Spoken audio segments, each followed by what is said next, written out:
Hello. I'm going to talk about the key to weight loss. Now, I'm on this journey, 20 plus years journey.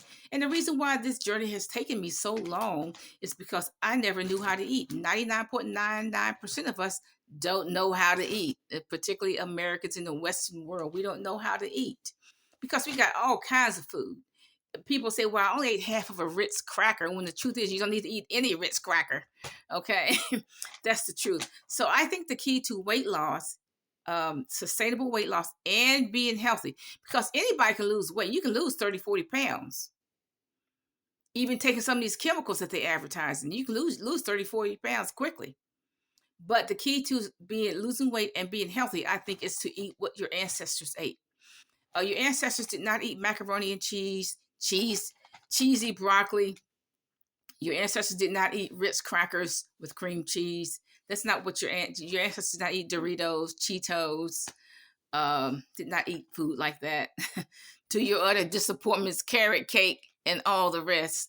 To your utter disappointment, they didn't eat food like that. They ate fresh fruit, vegetables.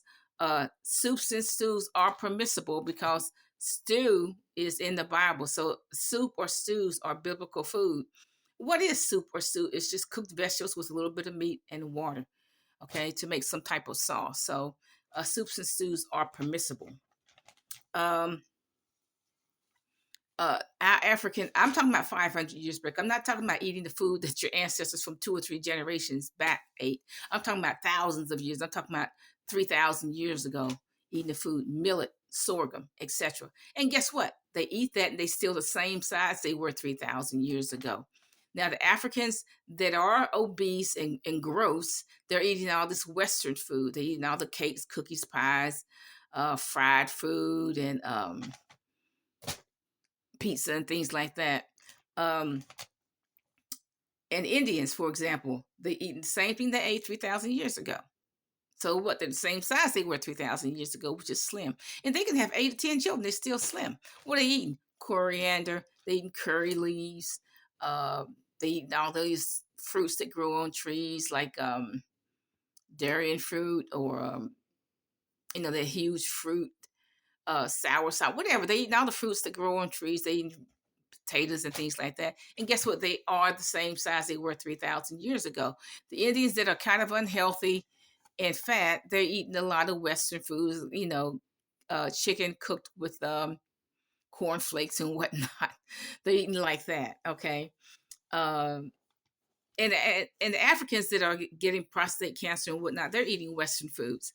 But when they eat what their ancestors ate, they get back to healthy. They get back healthy. So I'm going to try my best to eat what my ancestors ate. I do drink smoothies all day.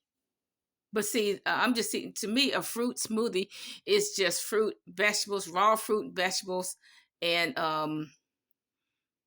almond milk and orange juice. I'm still in reasonable parameters of what my ancestors ate. So that's what I'm going to try to do. No, my ancestors did not eat lasagna or any pasta dishes with mozzarella cheese. They didn't eat like that. Okay. Um,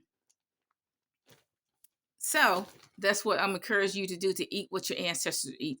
If you look at even the white people that live in real northern parts, they're eating what their ancestors ate. They get a fish from the sea, they cut it up, they smoke it, and they have their homemade bread, their homemade vegetables, their preserved vegetables. They're eating what their ancestors eat. They're healthier, they're not fat. Okay, so and China and Japan, they eat what their ancestors eat. Look, they're very slim, aren't they? So I urge you to eat what your ancestors ate. I'm talking about 3,000 years back. To try your best to eat what your ancestors ate. Have a nice day.